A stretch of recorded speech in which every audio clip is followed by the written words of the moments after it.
শিক্ষার্থীরা আসসালামু আলাইকুম। আমি তোমাদের সামনে র্যামিলের আরেকটি ভিডিও নিয়ে হাজির হয়েছি। বরাবরের মতো আমরা র্যামিলটাকে সমাধান না করে লেনদেনগুলো ডেবিট দিকে যাবে নাকি ক্রেডিট দিকে যাবে ব্যাখ্যা সহকারে উপস্থাপন করব। আজকে যে অঙ্কটি আলোচনা করব প্রফেসর পরেশ চন্দ্র মণ্ডল ওনার বই থেকে উদাহরণ 22 নম্বর অঙ্ক। আমি অঙ্কটি পড়ে শোনাচ্ছি। প্রথমে এখানে দেয়া আছে প্রারম্ভিক মজুত পণ্য 15,000 টাকা, তার পরবর্তী পর্যায়ে দেয়া আছে সমন্বিত ক্রয় 2,50,000 টাকা। এখন সমন্বিত ক্রয় থাকলে কিন্তু মজুত পণ্যের ব্যাখ্যাটা পরিবর্তন হবে। তখন এই যে বছরের শুরুতে যে মজুত পণ্য দেয়া থাকে, যেটা প্রারম্ভিক মজুত পণ্য, এটাকে আমি র্যামিলে অন্তর্ভুক্ত করতে পারবো না। তখন সমাপনী মজুত পণ্যকেই র্যামিলে অন্তর্ভুক্ত করতে হবে। তাহলে দ্বিতীয় লেনদেনটা সমন্বিত ক্রয় আসবে এবং এটা ব্যয় হিসেবে ডেবিট দিকে যাবে।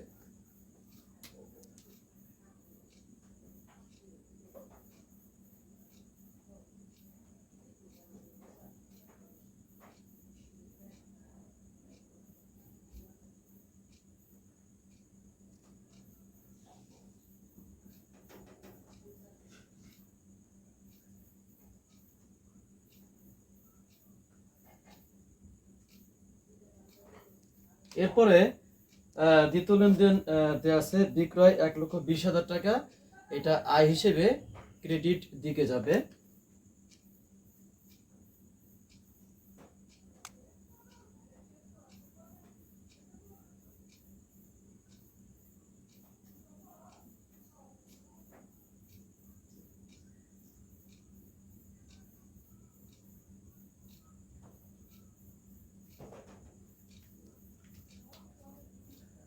এরপরে দেওয়া আছে সমাপনী মজুত পণ্য 80,000 টাকা, এটা অন্তর্ভুক্ত করতে হবে। এই সমন্বিত ক্রয় দেওয়া থাকার কারণে এটা এখন সম্পদ হিসেবে ডেবিট দিকে যাবে।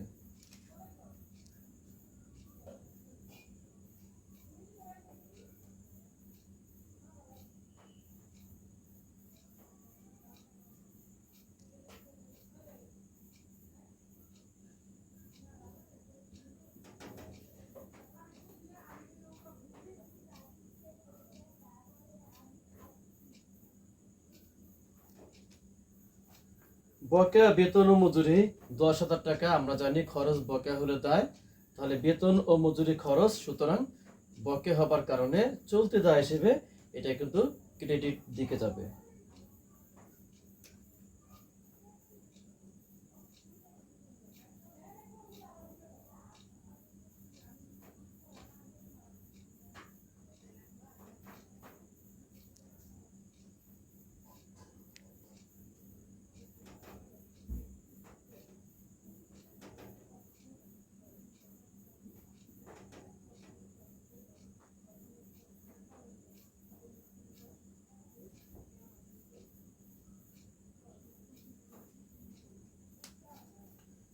প্রাপ্য সুদ, প্রাপ্য আর প্রাপ্ত এই দুইটা কথার মধ্যে কিন্তু পার্থক্য আছে। প্রাপ্ত মানে শেষে পয় তো থাকবে, এটার অর্থ হলো পাওয়া গিয়েছে সুদের টাকাটা, তখন সেটা আয় হবে। আর প্রাপ্য মানে পয়জা ফলা থাকলে এটা আয় হয়েছে কিন্তু নির্ধারিত সময়ের মধ্যে টাকাটা এখনো পাওয়া যায় না, এটা আয়টা বকেয়া আয়ে রূপান্তর হয়েছে। প্রাপ্য সুদ মানে আয় বকেয়া হলে কি সম্পদ, এবং সম্পদ হিসেবে ডেবিট দিকে যাবে।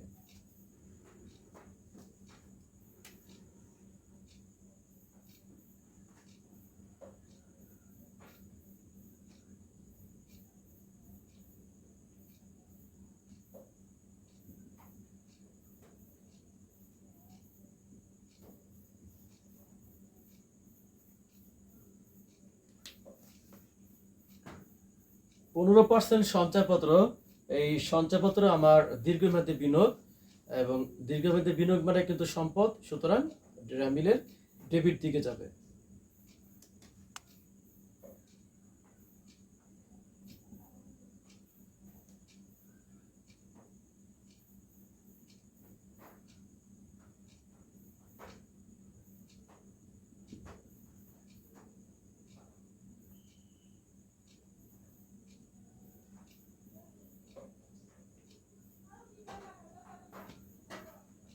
এরপরে দেনাদারের বাট্টা সঞ্চিতি 12,000 টাকা। একটা কথা মনে রাখতে হবে, দেনাদার যদি রেমিলের ডেবিট দিকে যায় তাহলে তার বাট্টা সঞ্চিতি ক্রেডিট দিকে যাবে। তারপরে প্রাপ্য বিল বা প্রাপ্য নোট ডেবিট দিকে যায় তাহলে এই প্রাপ্য বিল বা প্রাপ্য নোটের বাট্টা সঞ্চিতি ক্রেডিট দিকে যাবে। আবার পাওনাদার বা প্রদেয় হিসাব, প্রদেয় বিল বা প্রদেয় নোট এটা রেমিলের ক্রেডিট দিকে যায় তাহলে এটার বাট্টা সঞ্চিতি তখন রেমিলের ডেবিট দিকে যাবে। সুতরাং দেনাদার যেহেতু ডেবিট দিকে যায় তাহলে দেনাদারের বাট্টা সঞ্চিতি এটা বিপরীত সম্পদ হিসেবে আমাকে ক্রেডিট দিকে দেখাতে হবে।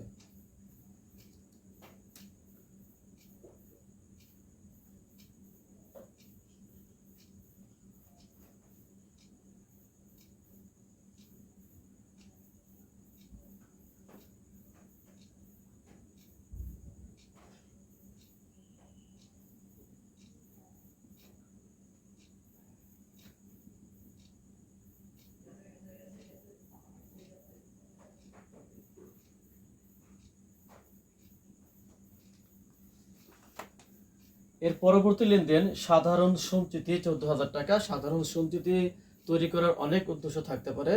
ভবিষ্যতে কোনো দুর্ঘটনা মোকাবেলা করা বা ব্যবসার আধুনিকায়ন বা সম্প্রসারণ, এই কাজে নিট মুনাফা থেকে একটি অংশ সরিয়ে সাধারণ সঞ্চিতি আকারে রাখা হয়। যেহেতু এই টাকার পরে একমাত্র মালিকদের দাবি বা অধিকার থাকে তাই এটাকে বলা হয় মালিকানা সত্ত্ব, এবং মালিকানা সত্ত্ব হিসেবে এটা ক্রেডিট দিকে যাবে।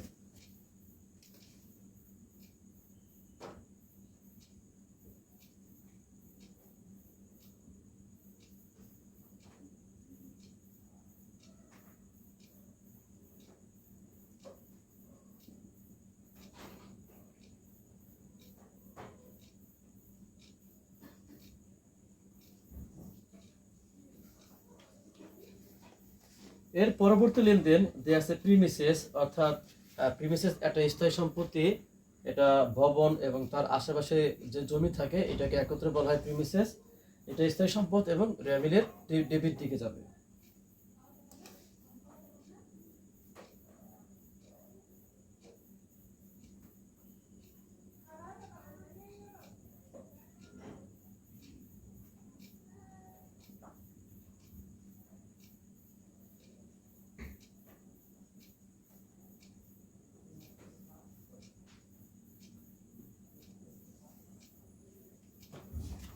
ব্যাংক জমা 1/1/2016।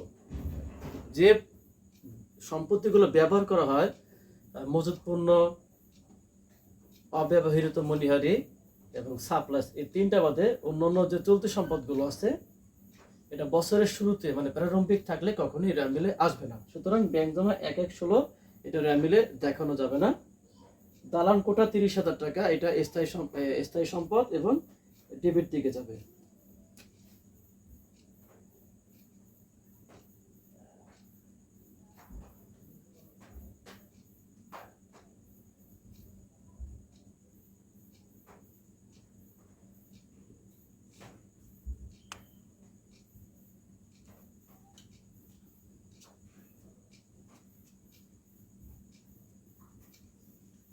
এর পরবর্তী লেনদেন বেতন ও মজুরি 10,000 টাকা, এটা নিঃসন্দেহে ব্যয় এবং ডেবিট দিকে যাবে।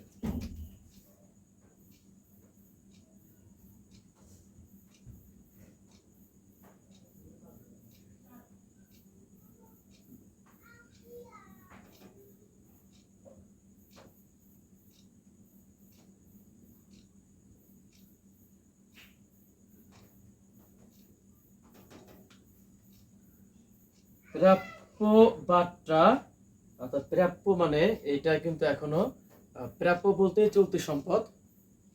এই যেহেতু চলতি সম্পদ এটা এখনো পাওয়া যায় নাই, এই প্রাপ্য বাট্টা চলতি সম্পদ হিসেবে ডেবিট দিকে যাবে।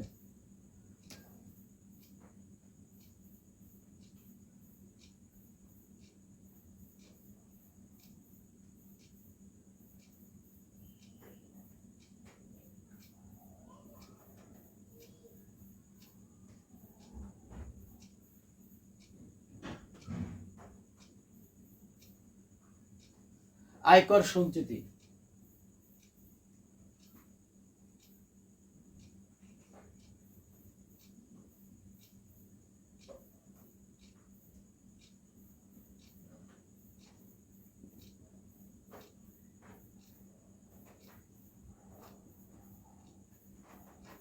এটা প্রতিষ্ঠানকে তার আয়ের পরে এই আয়কর দিতেই হবে। তো ভবিষ্যতে তিনি যে আয়করটি দিবেন সেটা তার বিপরীতে আগে থেকে একটা সঞ্চিতি তৈরি করা হয়, যেটাকে বলা হয় আয়কর সঞ্চিতি। এটাও কিন্তু প্রতিষ্ঠানের নিট মুনাফা থেকে তৈরি করা হয়, কিন্তু এটাকে মালিকানা সত্ত্ব আমি বলতে পারবো না, কারণ এটা কিন্তু আমাকে দিতেই হবে। এটা চলতে দেয় এবং ভবিষ্যৎ ব্যবস্থার মধ্যে আসবে, সেই হিসেবে এটা র্যামিলের ক্রেডিট দিকে যাবে। এরপরে দেওয়া আছে লভ্যাংশ প্রাপ্তি। লভ্যাংশ প্রাপ্তি অর্থাৎ পাওয়া গেছে, এটা আয় হবে এবং আয় হিসেবে ক্রেডিট দিকে যাবে।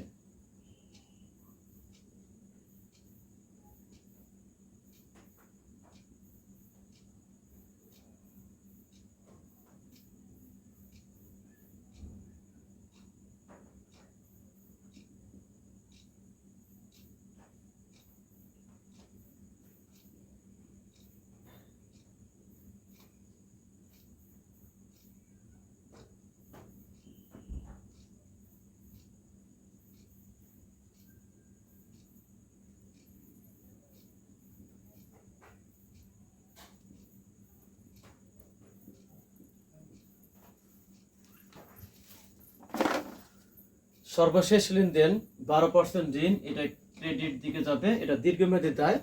দীর্ঘমেয়াদী দায়ের টাকা সবসময় কিন্তু ক্রেডিট দিকে যায়, 58,000 টাকা।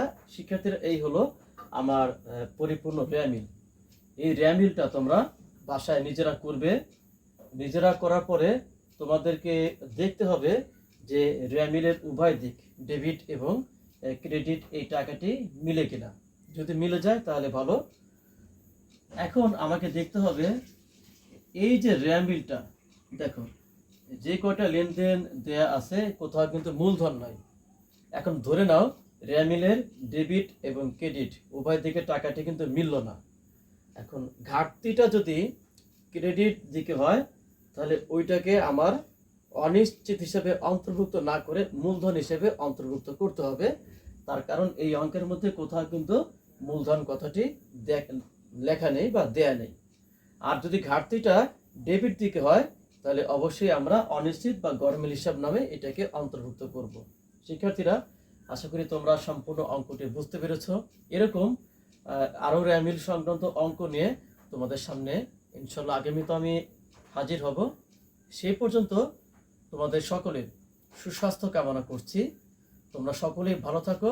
আল্লাহ হাফেজ।